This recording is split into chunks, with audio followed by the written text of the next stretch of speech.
Slow করে দিই।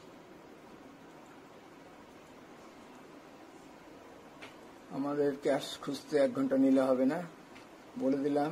ও ছেলেটাও শুনে নিল। আমি কাউন্টারে বসে যথারীতি নিজের কাজ করতে লেগে যাবো। 53,000 টাকা আমার শর্ট, এবং এটা যে ওই ছেলেটারই শর্ট। তখন তো চুরি করা তো জানা নেই, আমরা ভেবেছি, সবাই ভেবেছি যে দেয়নি।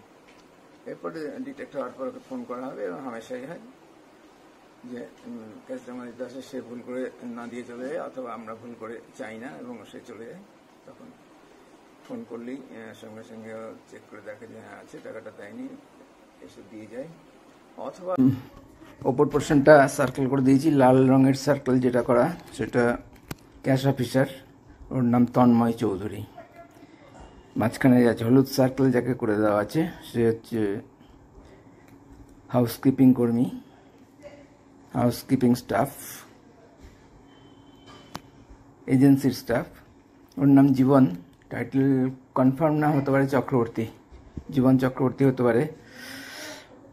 ও ক্যাশ শর্ট শুনে আমি যখন ঘুরে এসে ভিতরে আসলাম এবং জোরে বললাম যে ক্যাশ শর্ট, এবং ছেলেটা পালিয়ে গেছে, ওকে পাওয়া গেল না, যাকে ধরতে গেছিলাম।